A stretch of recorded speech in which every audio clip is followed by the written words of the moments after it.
हरे कृष्ण कृष्ण कृष्ण हरे हरे, हरे राम राम राम हरे हरे। श्री जगन्नाथ रथ यात्रा हम लोगों ने कल श्रवण किया था।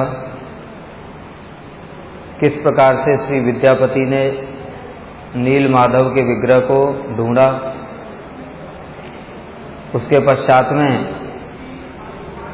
वो जब महाराज इंद्रद्युम्न के पास में गए तो महाराज इंद्रद्युम्न अपनी सेना के साथ में नील माधव के दर्शन करने के लिए आए, किंतु जब वहां पर पहुंचे तो महाराज इंद्रद्युम्न को नील माधव के दर्शन नहीं हुए। ठाकुर जी अंतर्धान हो गए। तो उसने सोचा कि लगता है ये विश्वावसु ने छुपा दिया है, इसलिए उन्होंने विश्वावसु को सारे गांव सहित बंदी बना लिया और खुद भी प्राण त्याग करने के लिए तैयार हो गए कि अगर ठाकुर जी के दर्शन नहीं हुए तो मैं प्राण ही त्याग दूंगा। उसी समय आकाशवाणी हुई कि हे राजा, तुम प्राण मत त्यागो और मैं तुम्हें अब इस रूप में दर्शन नहीं दूंगा। विश्वावसु मेरा सेवक है, इसको छोड़ दो। तुम यहां से सीधे जगन्नाथपुरी चले जाओ, वहीं पर तुमको दारू ब्रह्म के रूप में मेरे दर्शन होंगे। दारू ब्रह्म का मतलब क्या है? दारू माने लकड़ी। जो विग्रह होते हैं वो 8 प्रकार के होते हैं। कौन से? दृष्टा स्पृष्टा तथा ध्याता, कीर्तिता नमिता श्रुता, रोपिता सेविता नित्यम पूजिता तुलसी शुभा। इसी प्रकार से ये जो 8 प्रकार की मूर्तियां हैं, शैली, दारूमयी, लोही, लेप्या, लेख्या च सैकती, मनोमयी, मणिमयी, प्रतिमा, अष्टविधा स्मृता। शैली पत्थर की, दारूमयी माने लकड़ी की, लोही लोहे इत्यादि धातु की, लेप्या लीप करके बनाते थे पहले, न पेंटिंग नहीं, लीप करके, गोबर की लीप करके बनाते थे। हम लोग जब छोटे थे तो हम लोग गोवर्धन पूजा करते थे, तो जो गिरिराज जी हैं वो हम लोग गोबर के ही बनाते थे। हाँ। लेख्या, लेख्या में आता है जो आलेख बनाते हैं। आलेख बनाते हैं, वो जो हाथ से आलेख बनाया जाता है, एक्चुअली वो मानी गई है, ये फोटो वाला नहीं माना गया है। कि अभी क्या है, फोटो भी, क्योंकि फोटो जो है प्रतिबिंब उल्टा होता है। जब फोटो खींचते तो लेफ्ट वाला राइट में, राइट वाला लेफ्ट में। ये जो बनाते हैं हाथ से वो लेख्या वो है। सैकती, सैकती माने बालू की। मनोमयी, मानसिक बनाते हैं, मानसिक विग्रह बना करके उनकी सेवा करते हैं। और मणिमयी, मणि इत्यादियों की बना करके। तो ये 8 प्रकार की विग्रह होते हैं, शास्त्र में बताए गए हैं। तो इसलिए स्वयं भगवान ने उनको आदेश प्रदान किया कि तुम यहां से जगन्नाथपुरी चले जाओ और मेरा जो भक्त है विश्वावसु, इसको छोड़ दो। तो राजा वहां से फिर बड़े प्रसन्न होकर के जगन्नाथपुरी चले गए और वहां जाकर के उन्होंने बड़ा सुंदर मंदिर बनवाया, जो अभी हम लोग दर्शन भी करते हैं। यद्यपि मूल है, हाँ, नहीं अभी तो नील माधव में है ना वो। हाँ, नील माधव से पुरी गए। पुरी में जाकर, क्योंकि भगवान ने बोला था ना कि मैं वहीं पर प्रकट हूंगा, तो इसलिए वहां पर गए। स्थान भी बताया, बंकिम मुहाना। बंकिम मुहाना कहाँ है? उसको अभी चक्र तीर्थ ही कहते हैं। वहीं पर हमारा मठ है और वहां पर मंदिर भी है चक्र तीर्थ। वहां पर लिखा हुआ है कि जगन्नाथ जी के दारू ब्रह्म के रूप में प्रकट होने का स्थान है। तो वहां पर गए और वहां पर उन्होंने एक बड़ा सुंदर मंदिर बनाया। कालक्रम से मंदिर तो टूटता रहता है, लेकिन उसको वही मूल वही मंदिर है। जो वो था। स्थान वही है, कितने लोग आए होंगे और कितनी बार रिपेयर हुआ होगा वो एक अलग बात है। मंदिर बनाने के बाद में उसके ऊपर एक कलश और एक चक्र स्थापित किया। वो चक्र का वजन कितना है पता है? चक्र का वजन लगभग 2200 किलो वजन, 2.25 कुंटल का है वो, टन 2200 किलो वजन है उसका। अभी मुझे मतलब पक्का याद नहीं है, उसमें गूगल में सर्च करो तो आ जाएगा। और वो चक्र की जो डायामीटर है वो भी बहुत बड़ा है, वो भी 12 फुट का है वो। तभी हम लोग देखते हैं कि प्रतिदिन जो एक जगन्नाथ जी के सेवक उसके ऊपर चढ़ करके जाते हैं, वो चक्र पर जब चढ़ते हैं तो वो चक्र के सामने कितने छोटे से लगते हैं, इतना विशाल चक्र है वो। और वो चक्र स्थापित कर दिया। चक्र स्थापित करने के बाद में वो ब्रह्मा जी के पास में चले गए, ब्रह्मा जी से मंदिर की प्रतिष्ठा कराने के लिए। क्यों? क्योंकि स्वयं भगवान प्रकट होने वाले हैं, तो इसलिए ब्रह्मा जी को बुलाना चाहते थे कि ब्रह्मा जी स्वयं आकर के मंदिर की प्रतिष्ठा करें। ब्रह्मा जी किसी कार्य में व्यस्त थे, जब वहां पर आए थोड़ी देर हो गई, तो सत्यलोक का समय तो बहुत बीत गया, यहां पर तो युग बीत गए। तो ब्रह्मा जी जब आए इंद्रद्युम्न महाराज के साथ में, तो यहां पर देखा कि वो मंदिर पर तो किसी दूसरे राजा ने अधिकार कर लिया। एक राजा था गाल माधव। वो राजा एक बार रथ में जा रहा था, तो रथ जो है वो किसी वस्तु से टकराया। टकरा करके उसने सैनिकों से बोला, देखो ये क्या है? तो खोदा तो ऊपर का चक्र, सबसे ऊपर चक्र ही है, और चक्र दिखाई दिया। तो चक्र को फिर और धीरे धीरे खोदते खोदते देखा तो पूरा मंदिर ही प्रकट हो गया, बालू से ढक गया था कालक्रम से। नहीं, वो समुद्र है ना, समुद्र तो आता रहता है पानी, तो उस समय तो भौगोलिक स्थिति कुछ और ही होगी ना। तो समुद्र का पानी आया, फिर बालू छोड़ गया, फिर आया, ऐसे करते करते हो जाता है। सुनामी कितनी बार आती हैं, कितने युग बीत गए, तूफान आते हैं कितने, ये सब भौगोलिक स्थितियां बदलती रहती हैं। तो इसलिए वहां पर जब मंदिर पर गाल माधव ने कब्जा कर लिया, ये मंदिर मेरा है, तो इंद्रद्युम्न महाराज आए तो देखा गाल माधव ने कब्जा कर लिया। तो इंद्रद्युम्न महाराज ने कहा, भाई ये मंदिर तो हमारा है। तो गाल माधव कहने लगा, हमारा है। तो ब्रह्मा जी ने साथ में ही थे, ब्रह्मा जी ने कहा, देखो ये इंद्रद्युम्न महाराज का ही है, और अगर तुमको प्रमाण चाहिए तो काकभूषणी से पूछो। जो मंदिर है, मंदिर के अंदर में एक वट वृक्ष है, उस वट वृक्ष पर रहकर ही काकभूषणी कथा करते राम जी की। रामचरितमानस में वर्णन है कि जब गरुड़ जी को मोह हुआ था, कब मोह हुआ गरुड़ जी को? राम लक्ष्मण को नागपाश में बांध दिया, तो हनुमान जी गए गरुड़ जी के पास। गरुड़ जी से कहा, प्रभु चलो, राम जी के नागपाश को काटना है, आप ही खा सकते हैं, क्योंकि गरुड़ तो सांपों को खा जाते हैं। तो गरुड़ जी आ तो गए, किंतु मन में सोच रहे हैं कि राम जी प्रभु कैसे हो सकते हैं, क्योंकि मेरे प्रभु का तो नाम लेने से भव बंधन कट जाता है, और इनका बंधन मैं काटूंगा, ये प्रभु कैसे हो सकते? राम जी की लीला बड़ी अद्भुत है। बड़े बड़े लोगों को मोह हो गया, शिव जी की शक्ति सती, उनको भी मोह हो गया था, और ऐसा मोह हुआ कि अंत में वही उनके प्राण त्याग का कारण बना। राम जी की लीला में ऐसी उन्होंने करुण रस का ऐसा आस्वादन किया, बिल्कुल जब सीता जी को रावण ले गया, कैसे विलाप कर रहे हैं, उनका विलाप देख करके कौन मोहित नहीं हो जाएगा। इसलिए तो कहते हैं नरवत लीला, नरवत लीला है लेकिन नर नहीं है, मनुष्य के जैसा ही है। मनुष्य जैसे उसकी पत्नी मर जाए अथवा बिछड़ जाए तो कैसे व्याकुल हो जाता है, विलाप करता है, ऐसे राम जी बिल्कुल पेड़ों से पूछ रहे हैं। मतलब पेड़ों से पूछने का मतलब समझ रहे हो? पेड़ों से आदमी को मतलब मानसिक स्थिति कैसी हो जाती है जब आदमी तब तो पेड़ों से बात करता है,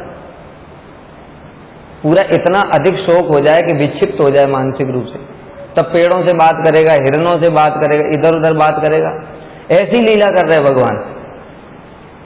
हे खग मृग हे मधुकर श्रेणी, तुम देखी सीता मृग नैन।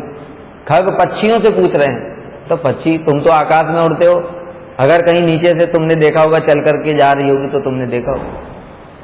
हिरन, हिरन तो वन वन में इधर उधर घूमता फिरता है, किसी वन में चली गई हो।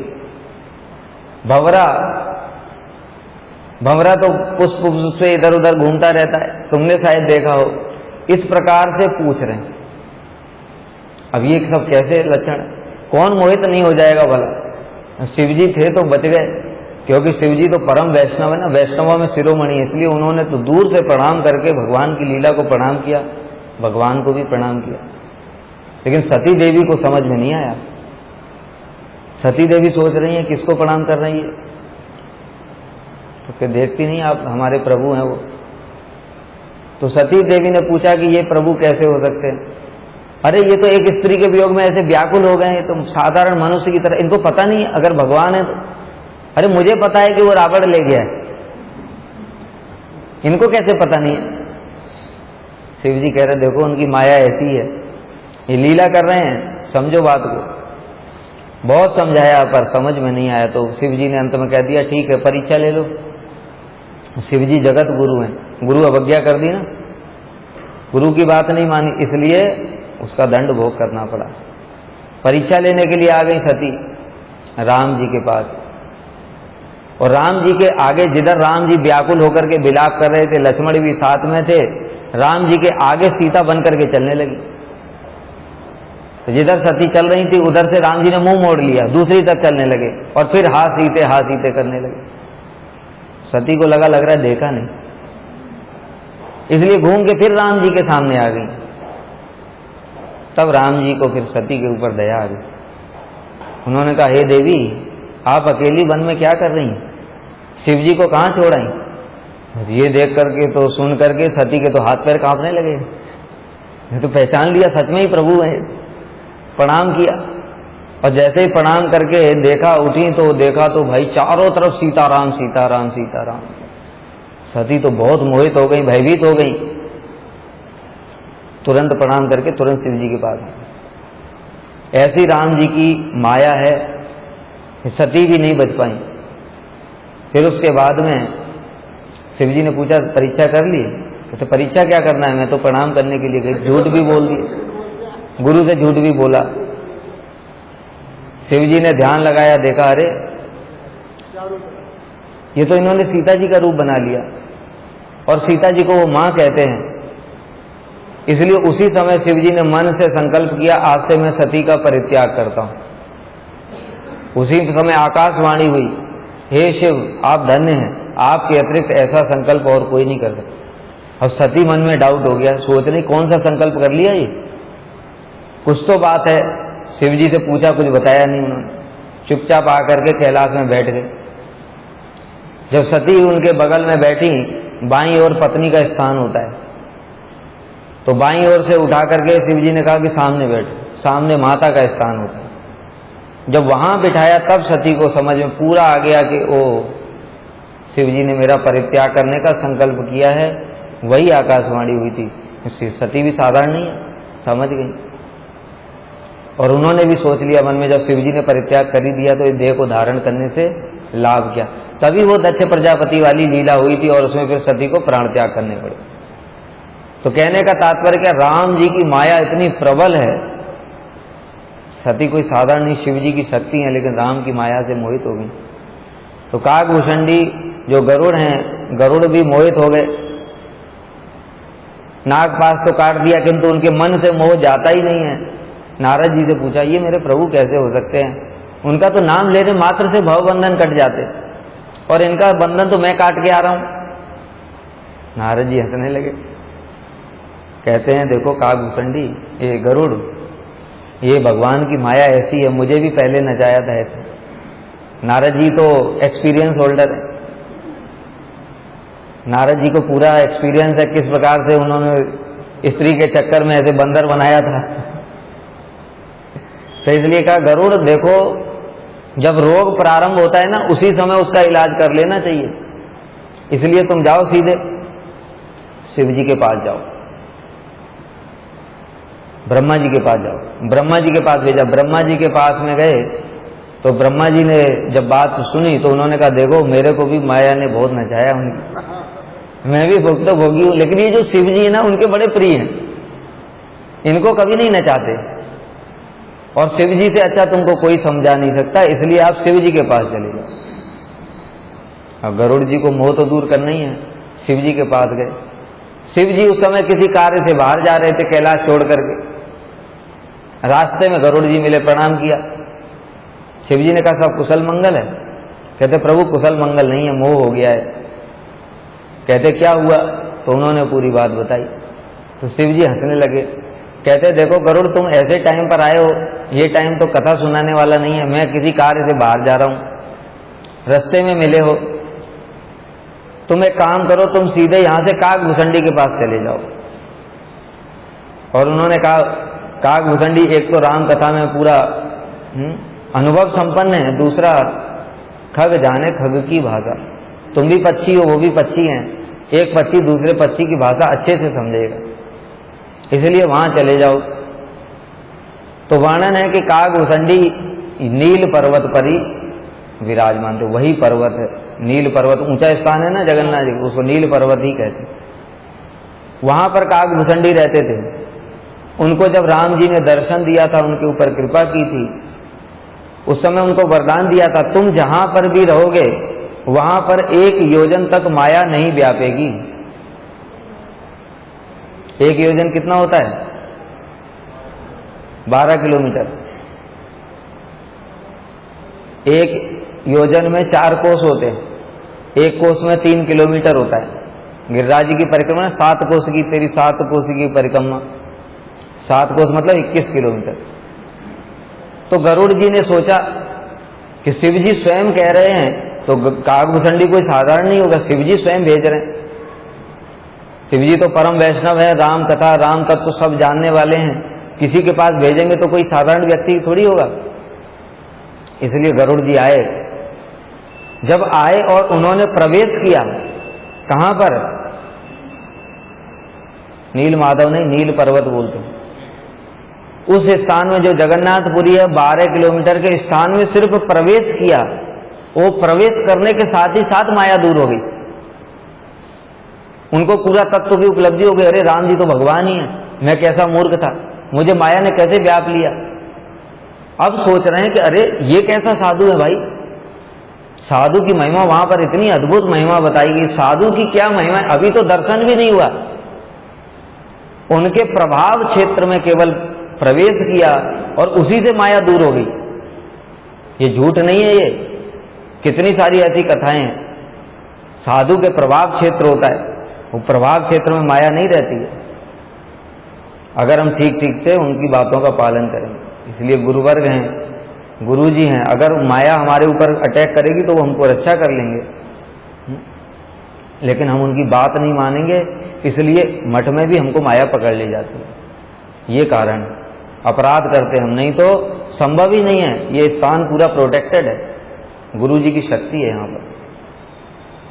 तो इसलिए जब उन्होंने मन में सोचा ये कैसे साधु हैं कि जिनके स्थान में प्रवेश करने मात्र से माया दूर हो गई, तो इनके साक्षात दर्शन कैसा होगा, अब तो मैं जरूर दर्शन करूंगा। तो उत्कंठा पहले से भी और बढ़ गई दर्शनों की। काकभूषणी को गरुड़ जी स्वयं प्रणाम कर रहे हैं, देखो साधु की क्या महिमा है। काकभूषणी कौन है? विचार करो तो कौन है? कौवा है। कौवा नीच पक्षी माना जाता, पक्षियों में भी नीच माना जाता। और गरुड़ कौन है? भगवान के पार्षद हैं, भगवान के वाहन हैं, सब समय भगवान की सेवा करते हैं।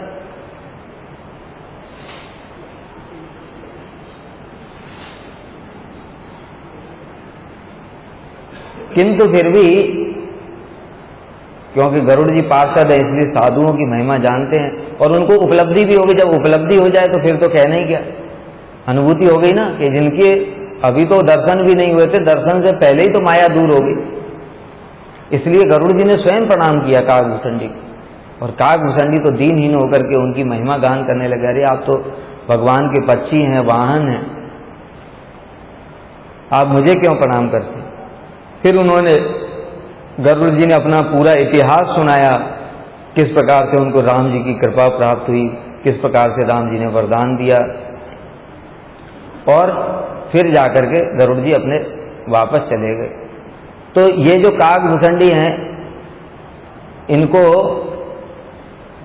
वो वहीं पर रहते हैं और वहीं पर राम कथा करते हैं। यहाँ तक कि जो शिव जी भी जब सती के मोह में जब सती के टुकड़े कर दिए ना शरीर के, तो उसके बाद शिव जी भी जो इधर उधर घूम रहे थे मोह में आकर के, तो उस समय काकभूषणी के आश्रम में आए थे, वहाँ कथा सुनी, शिव जी ने भी कथा सुनी काकभूषणी से। इसलिए तो बोल रहे हैं शिव जी कि वहाँ जाकर के कथा सुन करके, जैसे महाप्रभु ने रामानंद राय से कथा सुनी ना, फिर उनकी महिमा प्रकाशित करने के लिए किसको भेजा उनके पास में,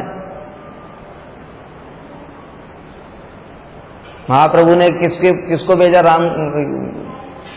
राय रमन जी के पास में किसको भेजा कथा सुनने के लिए, प्रद्युम्न मिश्र। प्रद्युम्न मिश्र एक ब्राह्मण थे, महाप्रभु के पास आए कथा सुनने के लिए, कहते प्रभु आप मुझे कृष्ण कथा सुनाइए।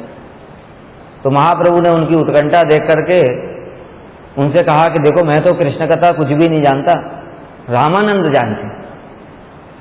प्रभु रामानंद राय की महिमा जगत में प्रकाशित करना चाहते, तो रामानंद राय के पास में भेजा।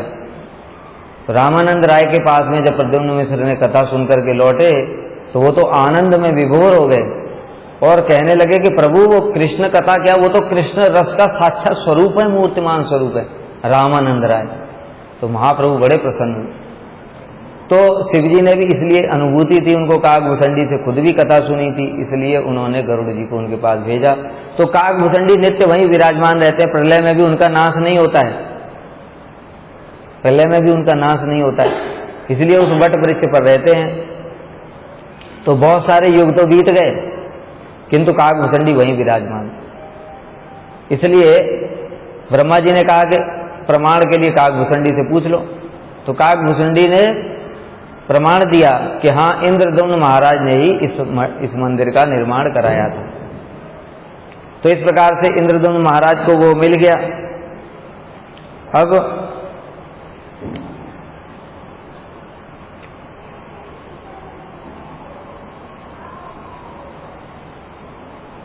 ब्रह्मा जी ने क्या किया बताओ, उसमें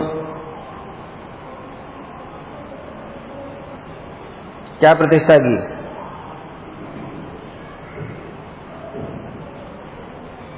ब्रह्मा जी ने क्या किया, ब्रह्मा जी आए इतनी दूर से, खाली चले गए हाथ, विग्रहों की प्रतिष्ठा करी। अरे विग्रह तो स्वतः प्रकाशित हैं, स्वतः प्रकाशित विग्रह में ब्रह्मा जी ने तो हाथ जोड़ लिए, कहते इनकी क्या प्रतिष्ठा करूं, ये तो स्वतः प्रकाशित है, ये तो अपराध हो जाएगा। ध्वजा लगाया था उन्होंने, वो ध्वजा ही डेली चेंज होता है। तो इस प्रकार से उनको मंदिर तो प्राप्त हो गया इंद्रद्युम्न महाराज को। अब विग्रहों का इंतजार करने लगे, क्योंकि जगन्नाथ जी ने, ठाकुर जी ने आकाशवाणी हुई थी ना उस समय नील माधव में जब थे कि तुम जाओ वहां पर और वहीं पर मैं प्रकाशित होऊंगा दारू ब्रह्म के रूप में। इंतजार करने लगे। तो एक दिन उन्होंने देखा जाकर के कि लकड़ी का जो लट्ठे हैं वो वहां पर आ गए, बंकिम मोहन चक्र स्थान में, उनके ऊपर शंख चक्र गदा पद्म बने हुए हैं। तो उनको जाकर के निकालने की कोशिश की, सैनिकों को बुलाया, सैनिकों को लगाया, सैनिक लोगों ने कोशिश की खींचने की, परंतु खींच ही नहीं पाए। बहुत प्रयास करने पर भी हुआ नहीं, हाथी लगवा दिए, जब हाथी लगवा दिए तो भी खींच नहीं पाए। बताए ना, कोई साधारण लकड़ी नहीं, दारू ब्रह्म है, वो साक्षात ब्रह्म स्वरूप है। इसलिए इंद्रद्युम्न महाराज सोच में पड़ गए कि क्या करूं। तब उसी समय आकाशवाणी हुई कि देखो तुम मेरे पुराने सेवक विश्वावसु को बुला करके लाओ, वो मेरा पहला सेवक है, जब तक वो हाथ नहीं लगाएगा तब तक मैं बाहर नहीं आऊंगा।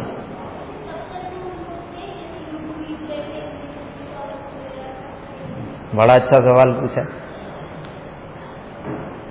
बाकी किसी का ध्यान क्यों नहीं किया भाई? अरे मंदिर बालू में ढक गया, पूछा ही नहीं किसी ने कि कहाँ गए। विश्वावसु हैं, विद्यापति हैं, ललिता भी है, सब हैं। ऐसे कैसे हैं सब? गुंडीचा देवी भी हैं। उसमें बताया भगवत इच्छा से वो सब वहां पर थे, अभी तक भी लिखा हुआ है ग्रंथ में, भगवत इच्छा से थे, नहीं तो इतने दिन तक कोई रह नहीं सकता। भगवान की योग माया शक्ति, क्योंकि बताया ना वो सब साधारण नहीं है। भगवान को उनके उन सबके माध्यम से इस जगत में अपनी सेवा प्रकाशित करनी है, अपना विग्रह प्रकाशित करना है, इसलिए वो इतने समय तक रह गए, नहीं तो संभव ही नहीं। जैसे हम लोग उदाहरण देखते हैं कि जो कालियादह है, कालियादह में जब कालिया आ गया था तो वहां पर सारे पेड़ जल गए थे,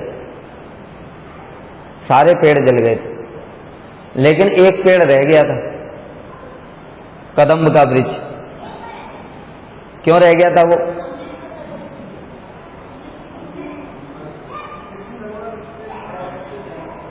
हाँ, अमृत तो गौड़ कारण है, मुख्य कारण है। भगवान की लीला होने वाली है वहां पर, भगवान की लीला में सहायता करेगा वो, तो इसलिए उसका कौन कोई बिगाड़ सकता है क्या कुछ?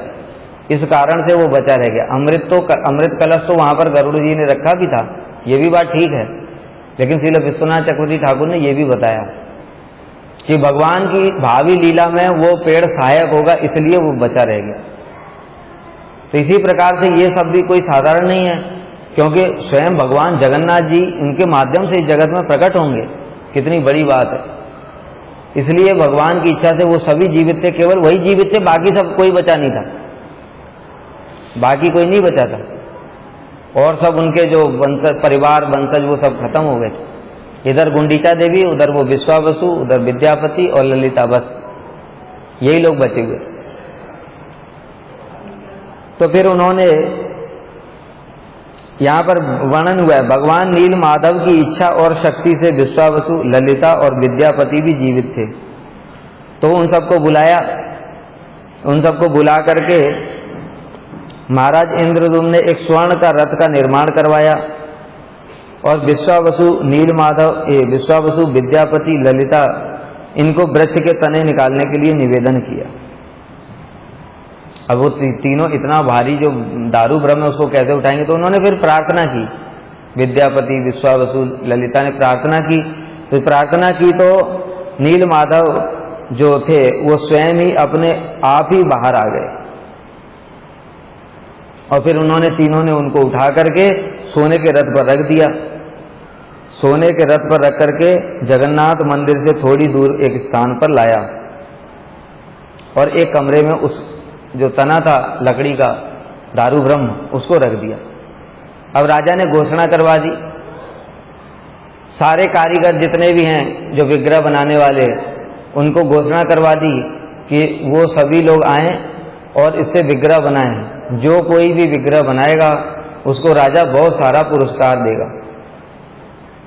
तो एक एक करके कारीगर लोग आने लगे, बहुत सारे कारीगर आए, किंतु कुछ भी नहीं कर पाए। वो लकड़ी में कुछ कर ही नहीं पाए। बताए ना, वो साधारण लकड़ी नहीं है, दारू ब्रह्म है, वो साक्षात भगवत स्वरूप है वो। जो हम लोग कहते हैं अतः श्री कृष्ण नाम आदि न भवेद ग्राह्यम इंद्रिय सेवोन्मुखे ही जीवादो स्वमेव स्फुरत्यतः, इसका कितना बड़ा प्रमाण है ये। हम लोग कहते हैं ना कि भगवान का नाम रूप गुण लीला बुद्धि से अपने नहीं हो सकता, हम उसको ले नहीं सकते। तो कैसे होगा? सेवोन्मुखे ही जीवादो स्वयं एव स्फुरत्यतः, जब जीवा सेवोन्मुख हो जाएगी तो वो स्वयं प्रकाशित हो जाएगा। इसका ये प्रमाण देखो दारू ब्रह्म, कि राजा ने सब कुछ करवा के देख लिया कि नहीं, वो लकड़ी को हिला नहीं पाए, हाथ ही लगवा दिए लेकिन फिर भी कुछ नहीं कर पाए।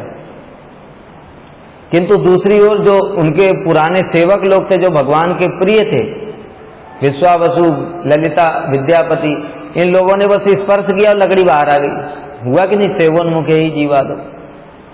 तो जो सेवोन्मुख है उसके द्वारा ही भगवान सेवा ग्रहण करेंगे, उसके सामने प्रकाशित हो जाएंगे। तो इसलिए यहां पर फिर कारीगरों ने भी कोशिश करी, कारीगरों ने भी पूरा कोशिश कर करके उनके औजार ही टूट जाते थे, कोई कुछ कर ही नहीं पाया। इसलिए वहां पर भी वही नियम है, सेवोन्मुखे ही जीवादो, किसी कोई कुछ कर ही नहीं पाया। तो राजा बड़े दुखी हो गए, सोचने लगे इतनी मुश्किल से तो दारू ब्रह्म प्रकाशित हुए और उसमें भी ये विग्रह नहीं बन रहा, अभी क्या किया जाए। एक दिन उनके सामने एक वृद्ध ब्राह्मण आया, अपने साथ में वो कारीगर वाले औजार भी लेकर के आया था। उसने बोला मेरा नाम महाराणा है, लिखा है इसमें, अब मैं क्या करूं, महाराणा प्रताप, महाराणा महाराणा प्रताप से हिस्ट्री बहुत याद है, शास्त्र याद नहीं है। मेरा नाम महाराणा है, उसके घोड़े का नाम तो सबको याद होगा, देखा तुरंत बता दिया। जड़ संस्कार बड़े प्रबल है, हमारे भी हैं, ऐसी बात नहीं, हमारे भी है, वो जड़ विद्या बहुत याद है, लेकिन ये भूल जाते हैं। तो इसलिए बोला मेरा नाम महाराणा है, मैं कारीगर हूं, मैं विग्रह का निर्माण कर सकता हूं, और लेकिन मेरी एक कंडीशन है कि मैं 21 दिन में ये विग्रह को बनाऊंगा। 21 दिन तक कोई भी मुझे बीच में डिस्टर्ब नहीं करेगा और मंदिर कक्ष का द्वार भी कोई नहीं खोलेगा। अगर आपने अपनी मेरी शर्त नहीं मानी तो मैं फिर अधूरा छोड़कर ही चला जाऊंगा, उसने ये बताया। तो राजा ने कहा ठीक है। जो राजा की रानी थी गुंडीचा देवी, वो भी ठीक, उन्होंने भी बोल दिया ठीक है। तो कारीगर ने काम शुरू कर दिया। 14 दिन तक तो भीतर से खटपट खटपट आवाज आती रही। 14 दिन हो गए, उसके बाद में आवाज आनी बंद हो गई। जब आवाज आनी बंद हो गई तो गुंडीचा देवी सोचने लगी कि कहीं ऐसा ना हो कि वो ब्राह्मण भीतर मर गया हो, हमको ब्रह्म हत्या का पाप लगेगा। इतने दिन से कुछ खाया पिया भी नहीं ना उसने, तो इसलिए गुंडीचा देवी ने कहा कि हमको खोल देना चाहिए।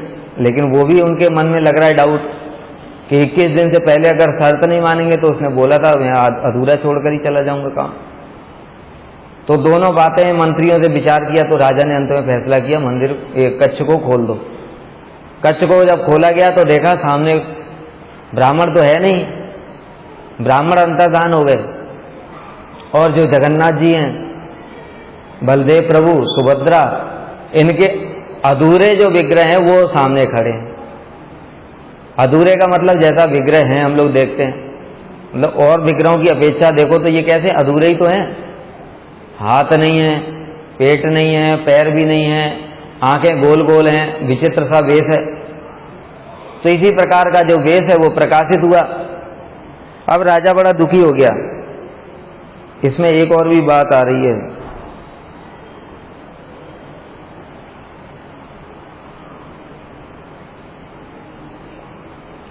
किसी एक अन्य घटनाक्रम के अनुसार किसी पुराण में कहीं वर्णन ऐसा होगा कि किसी ब्रह्मांड की लीला के अनुसार जब महाराज ने द्वार खोला तो ब्राह्मण को अंदर ही देखा, सामने ही। और महाराज को देखते ही ब्राह्मण ने कहा अरे अभी तो 14 दिन ही हुए, तुम लोग भीतर कैसे आ गए? मैंने तो बोला था 21 दिन से पहले नहीं आना। तो इसलिए मुझे 7 दिन की और आवश्यकता थी। और ये कहकर के वो ब्राह्मण अंतर्धान हो गए। अब वो ब्राह्मण कौन थे? कोई कोई कहते विश्वकर्मा थे, लेकिन वास्तव में विश्वकर्मा नहीं थे, वो स्वयं जगन्नाथ जी थे। क्यों पता है? क्योंकि विश्वकर्मा को क्या पता वो विग्रह कैसा है, वो तो केवल नारद जी ने देखा था। जो हम लोग आगे लीला सुनेंगे, भगवान का ऐसा स्वरूप हो गया, ये स्वरूप तो विश्वकर्मा को थोड़ी पता है। अभी तो जगन्नाथ जी प्रकाशित नहीं हुए। अभी जब जगन्नाथ जी प्रकाशित ही नहीं हुए तो फिर विश्वकर्मा को कैसे पता चलेगा? वो नारद जी को पता था। और नारद जी ने प्रार्थना की थी भगवान से कि आप इस स्वरूप को सारे जगत के लिए प्रकाशित कर दें। तो पहली बार तो प्रकाशित हो रहे हैं, तो इसलिए स्वयं भगवान ही आए थे उसको बनाने के लिए, क्योंकि उनके अतिरिक्त किसी को पता ही नहीं था। तो वो स्वयं जगन्नाथ जी ही थे। तब जब राजा ने इस प्रकार से देखा कि अरे मैंने अपना वचन तोड़ दिया, अपराध हो गया, और अपराध के कारण देखो ठाकुर जी के जो विग्रह हैं वो अधूरे ही रह गए। अब ये अधूरा विग्रह जैसे अपूर्ण विग्रह है, उसका तो कोई पूजा का कोई विधि विधान है नहीं, नियम। विग्रह खंडित हो जाए तो उसकी सेवा नहीं होती है, ठीक है, उसको विसर्जन कर देना चाहिए, या फिर किसी श्रेष्ठ वैष्णव से पूछना, विचार करना चाहिए क्या करें। उसकी पूजा करने से घर में बड़े अमंगल होने लगते हैं। खंडित विग्रह की पूजा करने से बहुत सारे अमंगल हो जाते हैं। इसलिए अगर विग्रह कभी खंडित हो जाता है, या तो उसको विसर्जन कर दो, अगर उसे बहुत प्रीति है सच में ही, तो फिर किसी श्रेष्ठ वैष्णव से विचार विमर्श करो क्या करना चाहिए, वो कुछ उपाय बताएंगे।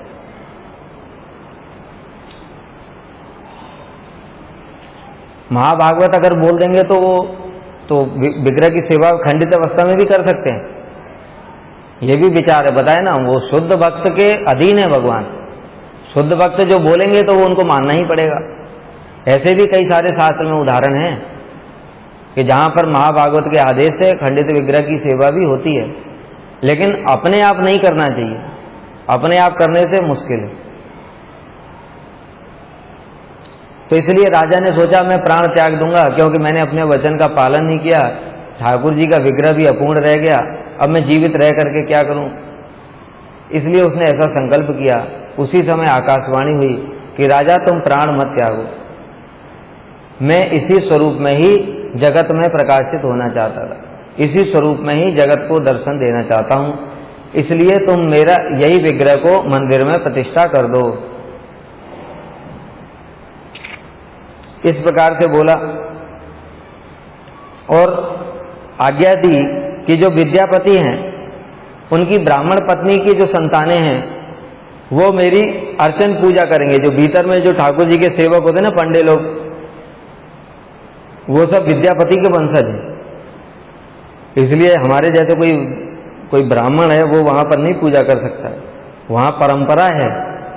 वो परंपरा में ही ठाकुर जी जो देखते हैं जगन्नाथ जी की जो भक्ति करता है, जो सेवा करता है, तो भगवान उसको क्या करेंगे, जो इच्छा करेगा उनकी सेवा करने के लिए, तो भगवान उसको उनके वंश में ही जन्म देंगे, जिससे उसको वो सेवा प्राप्त हो जाए। तो इसलिए वो जो ब्राह्मण पत्नी थी विद्यापति की, उनके वंशज लोग वो मेरी अर्चन विग्रह जो पूजा इत्यादि करेंगे, ठाकुर जी का श्रृंगार करना, भीतर में अर्चन करना, भोग लगाना, ये सब काम वो लोग करते हैं। और दूसरी जो ललिता थी, जो सबर पत्नी थी, उसके जो वंशज होंगे वो मेरे लिए रसोई बनाएंगे। तो वही जो दैतापति जो हैं वो बड़े बड़े बलिष्ठ होते सब, और वो लोग ठाकुर जी के लिए रोज बनाते हैं, जो रसोई बनाते हैं, जो वो दैतापति बनाते हैं, वो जो ललिता थी उसके वंशज हैं, उनके संतान इत्यादि वो वंश में चले आ रहे हैं। और जब रथ यात्रा होती है तो रथ यात्रा के दिन में जो ठाकुर जी को लेकर के आते हैं वो दैता लोग ही लेकर के आते हैं, जो ललिता के वंशज हैं वो सब लेकर के आते हैं और वो रथ के ऊपर विराजमान करते हैं। और उसके बाद में उतने दिन तक वही लोग सेवा करते हैं, जो दैतापति होते हैं वो उतने दिन तक सेवा करते हैं। जब ठाकुर जी की रथ यात्रा होती है और वापस लौट आते, जब मंदिर के अंदर चले जाते, तो फिर उनकी सेवा बंद हो जाती है। पुराने जो सेवक लोग होते हैं फिर से वो वैसे ही सेवा करना प्रारंभ कर देते हैं, ये उनका नियम होता है।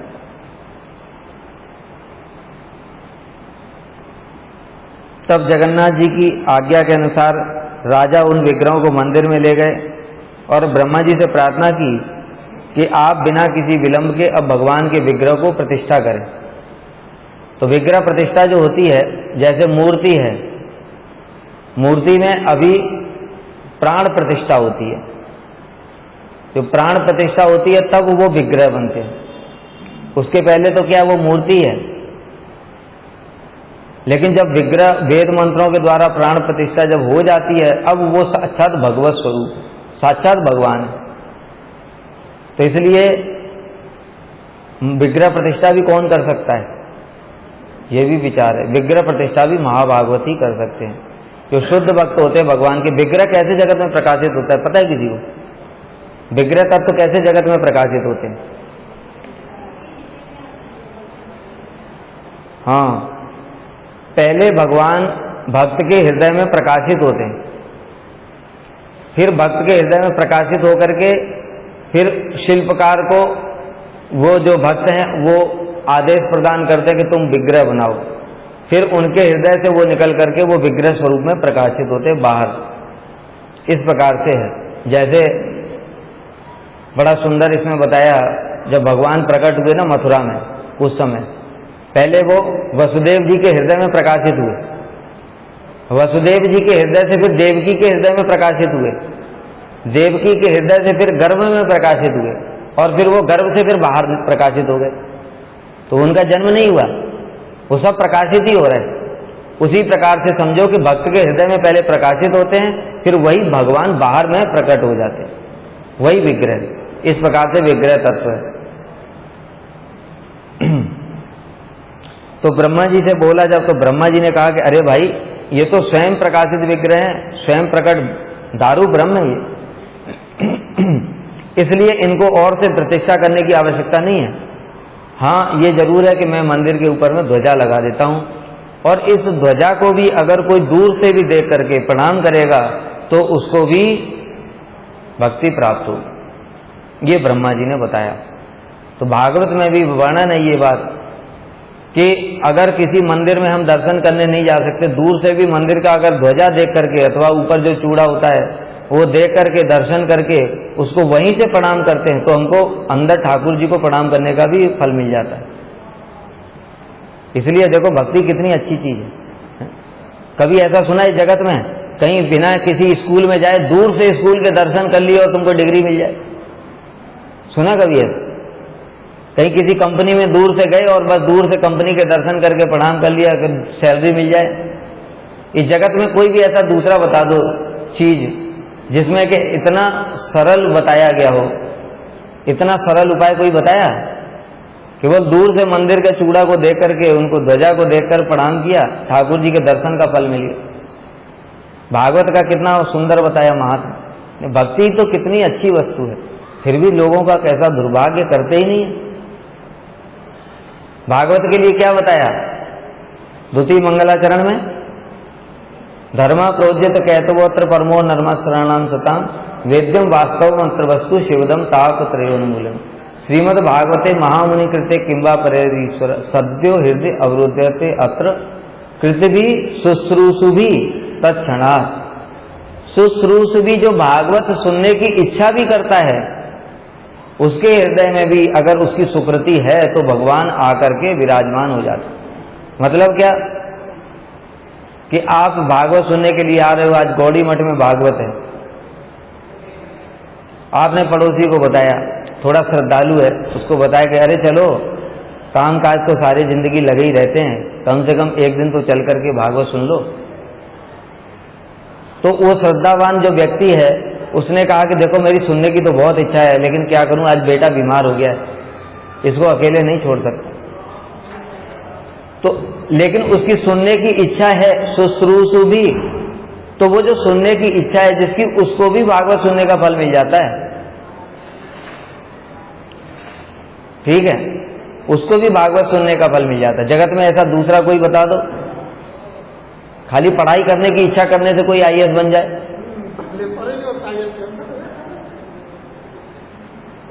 होता है जगत में? कुछ भी नहीं होता। यहाँ तो पूरा करना पड़ेगा, उसके बाद भी फल का कुछ फिक्स नहीं है, मिलेगा कि नहीं मिलेगा। सारी जिंदगी मेहनत की, अंत में पता चला बन ही नहीं पाए तो फिर अंत में टीचर ही बन गए। अधिकतर वो टीचर ही बन जाते थे। ज्ञान तो हो जाता है? किसी में नहीं है। अरे कर्म ज्ञान योग, इतनी तो बात छोड़ दो, कर्म में तो ऐसा है, यज्ञ की जब तक पूर्ण आहुति नहीं दी तो कोई फल नहीं है। तो मान लो यज्ञ करते जा रहे हो, 3 घंटे का यज्ञ था पूरा, कमर तोड़ करके दर्द, और 3 घंटे, 2.5 घंटे, पौने 3 घंटे तक किया, और अंतिम में देखा तो कुछ ऐसी चीज हो गई कि मतलब आहुति पूर्ण दे ही नहीं पाए, कुछ फल नहीं है, कुछ भी फल नहीं। और भक्ति में कैसा फल बताया देखो, वो ध्वजा को देख करके खाली वहीं से प्रणाम करने से भी फल मिल गया। वो भागवत को सुना ही नहीं, वहां पर गए ही नहीं, केवल इच्छा मात्र की कि मेरा कैसा दुर्भाग्य है, सब समय इन झमेलों में ही फंसा रहता हूं, कितनी सुंदर भागवत चल रही है, सुनता तो कुछ उद्धार होता मेरा। ऐसा सुनने की इच्छा मात्र से भी फल मिल गया। फिर भी कैसा है, दुर्दैवम ईदृशम इहा जनी ना अनुराग, ऐसा दुर्भाग्य कि फिर भी भक्ति में अनुराग नहीं। तो इसलिए ब्रह्मा जी ने ये बात कही कि ठीक है, मंदिर के चक्र के ऊपर एक ध्वजा स्थापित कर दी और कहा कि जो उनको पूरा दूर से ही प्रणाम करेगा उसको भी फल मिलेगा। एक दिन महाराज इंद्रदुम्न ने भगवान जगन्नाथ देव से कहा, प्रभु मैं आपसे वर मांगना चाहता हूं। मेरी इच्छा है कि आपके मंदिर में केवल एक प्रहर अर्थात 3 घंटे के लिए ही बंद रहे, जिससे सभी को अधिक से अधिक समय तक आपका दर्शन प्राप्त हो। महाराज इंद्रदुम्न की बात सुनकर के जगन्नाथ ने भंगी करते हुए कहा, तब तो मुझे अब भाई 3 घंटे खाली मंदिर बंद रहेगा तो ठाकुर जी सोएंगे नहीं, तो सोएंगे, नींद कैसे जाएगी? अगर किसी व्यक्ति को नींद से भगाना है तो क्या करना पड़ेगा? उसको खिलाते रहो, खाएगा तो नींद कैसे आएगी? फिर जब नींद दोबारा आने वाली हो तब तक फिर खिला दो।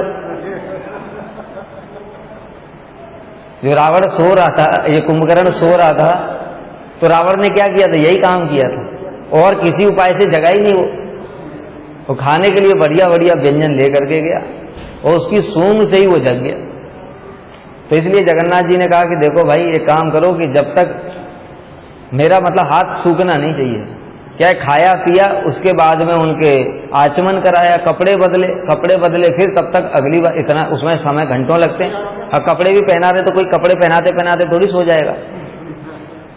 तो इसलिए फिर दोबारा जब तक फिर सोने का टाइम आया, फिर खिलाने के लिए फिर रख दिया, फिर खाया। ऐसे करके जगन्नाथ जी 7 बार भोग खाते, 7 बार भोग लगता है। और जगन्नाथ जी ने कहा कि बीच बीच में कुछ खाने के लिए चाहिए, और एक दिन में 60 कुंटल चावल। एक वो है ना कि जगन्नाथ खाते हैं, भगवान खाते कहाँ पर हैं? जगन्नाथपुरी में, और सोते कहाँ हैं? बद्रीनाथ, और स्नान करते रामेश्वरम में, और श्रृंगार द्वारका में। तो इस प्रकार से 4 धाम में 4 चीजें अलग अलग भगवान करते, तो सारे दिन वहां पर खाते हैं भगवान, बड़े आनंद में रहते हैं। भगवान श्री जगन्नाथ देव की बात सुनते ही महाराज गदगद हो गए और कहने लगे, अहो भाग्य, अहो भाग्य, मैं प्रतिज्ञा करता हूं कि सारा दिन आपका भोजन चलता रहेगा, आपके हाथ कभी सूखेंगे नहीं खाते खाते। तब भगवान जगन्नाथ ने इंद्रदुम्न महाराज को वर दिया, तुम जैसा चाहते हो वैसा ही करो, मुझे कोई आपत्ति नहीं है, किंतु तुमने तो जो वर मांगा वो केवल जगत के लोगों के लिए मांगा, अपने लिए भी तो कुछ मांगो।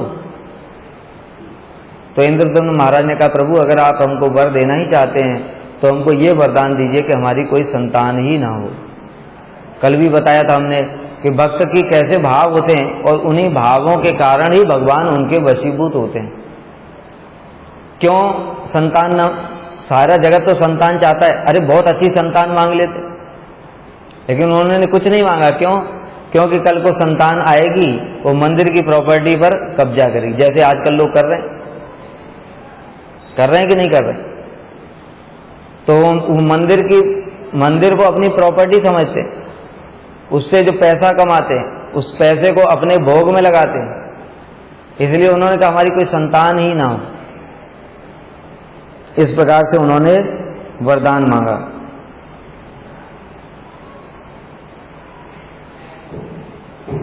श्री जगन्नाथ बलदेव सुभद्रा पर केवल मेरा ही अधिकार है। देखा नहीं मंदिरों में, कितने सारे मंदिरों में जो गोस्वामी हैं वो सोचते हैं कि ठाकुर जी तो उनकी प्रॉपर्टी हैं, और क्या है, पहले 100 रुपए दो तब दर्शन होगा।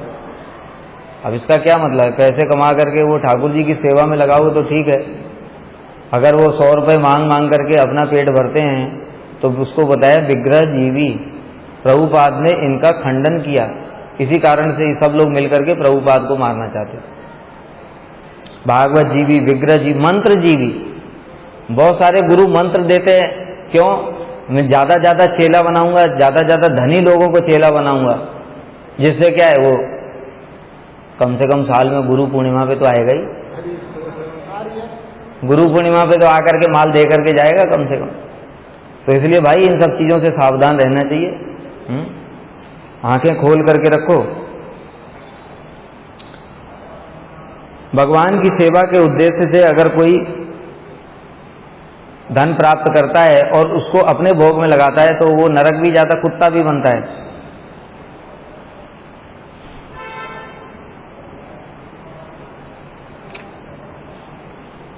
और दूसरी बात है कि ये सारी की जो लीला प्रकाशित हुई रानी गुंडीचा की प्रार्थना के परिणाम स्वरूप ही प्रकाशित हुई थी। इसलिए श्री जगन्नाथ बलदेव और सुभद्रा जी की रथ के यात्रा के समय जिस मंदिर में 1 सप्ताह तक विश्राम करते हैं उसका नाम गुंडीचा देवी के नाम पर ही गुंडीचा मंदिर है। और जो गुंडीचा फिर राजा है, राजा और रानी वह गुंडीचा मंदिर में उनका घर था, तो वहीं पर वो रहते थे। तो इसलिए जगन्नाथ जी ने उनको यह वरदान दिया था कि मैं साल में एक साल में एक बार, वो 7-9 दिन जितने भी दिन रहते हैं, मैं तुम्हारे घर पर आऊँगा और घर पर आकर के तुम्हारे घर में ही रहूँगा, सारी सेवा ग्रहण करूँगा। तो इसलिए जगन्नाथ जी प्रतिवर्ष वहाँ से चल करके, श्री मंदिर से चल करके गुंडीचा मंदिर में आते हैं और वहीं पर रहते हैं। वो प्रथा तभी से चली आ रही, जगन्नाथ रथ यात्रा तभी से प्रारंभ हुई। जगन्नाथ रथ यात्रा, हेरा पंचमी, ये प्रथा तभी की है। तो ठाकुर जी ने क्योंकि गुंडीचा देवी को वचन दिया था, तो ये तो लीला है ही है। जो रथ यात्रा के पीछे, हम लोगों को रथ यात्रा के पीछे क्या कारण है उसको श्रवण कर रहे थे, तो ये भी कारण है। लेकिन जब महाप्रभु इस जगत में आए तब उन्होंने एक विशेष भाव को प्रकाशित किया, विशेष भाव को प्रकाशित किया। जो हम लोगों ने सुना था कि किस प्रकार से गौड़ी भक्तों का क्या भाव है। गौड़ी भक्तों का यही भाव है कि जो गोपियां हैं वो कृष्ण को अपने मन रूपी रथ पर विराजमान करके गुंडीचा मंदिर को बताया। सुंदराचल में बड़ा सुंदर, वहाँ वन उपवन सब कुछ थे, पहले उस समय थे, तो वृंदावन के समान ही प्रतीत होता था। तो इसलिए ठाकुर जी द्वारका से कुरुक्षेत्र से चल करके, और द्वारका या कुरुक्षेत्र जो भी मानो उसको, वहाँ से वृंदावन की ओर आते हैं प्रतिवर्ष। और इसलिए महाप्रभु के आने के बाद वो सारा नियम भी बदल गया। पहले राजा के सेवक लोग रथ खींचते थे, कभी कभी सेवक नहीं खींच पाते थे तो हाथी को लगा करके खिंचवाते थे। लेकिन महाप्रभु, अभी रथ यात्रा में आगे पढ़ेंगे, कितना सुंदर वर्णन है। महाप्रभु जब रथ के आगे नृत्य करते हैं तो जगन्नाथ जी तो रथ का जो महाप्रभु का नृत्य देखने ही लग जाते। अब जगन्नाथ जी, महाप्रभु कौन है? राधा जी के भाव में। राधा जी का भाव को दर्शन करके क्या कृष्ण स्थिर रह सकते हैं? इसलिए वो चलना ही भूल जाते, और रथ रुक जाता है, अपने आप रथ रुक जाता है। और रथ जब रुक जाता है तो हाथियों से खिंचवाया जाता है, किंतु रथ चलता ही नहीं है। और महाप्रभु भी परीक्षा ले रहे हैं, देखूं चलेगा कि नहीं, ये मेरे लिए ही रुकता है कि किसी और के लिए रुकता है, देखूं चलेगा कि नहीं। इसलिए महाप्रभु नृत्य करते करते करते करते घूम के पीछे पहुंच गए। अब राजा जो है वो रथ में खिंचवा रहा है, हाथी लगवा, सब कुछ, रथ नहीं हिला। तो महाप्रभु हंसने लगे, राधा जी के भाव में ना हंसने लगे, कहते अच्छा कृष्ण मेरे लिए ही रुके हुए हैं। इसलिए उन्होंने थोड़ा सा सिर लगाया और धड़क करके रथ आगे भागे। तो इस प्रकार से महाप्रभु की बड़ी सुंदर सुंदर लीलाएं हैं रथ यात्रा की। ये हम लोगों ने सुना कि किस प्रकार से ठाकुर जी इस जगत में प्रकट हुए। अब ये जो विग्रह था, जो बताया जगन्नाथ बलदेव सुभद्रा, इनका अधूरा विग्रह, ये क्यों था? अब ये कथा हम लोग फिर कल श्रवण करेंगे। वांछा कल्पतरुभ्यश्च कृपा सिंधुभ्यो पतितानां पावनेभ्यो वैष्णवेभ्यो नमो नमः।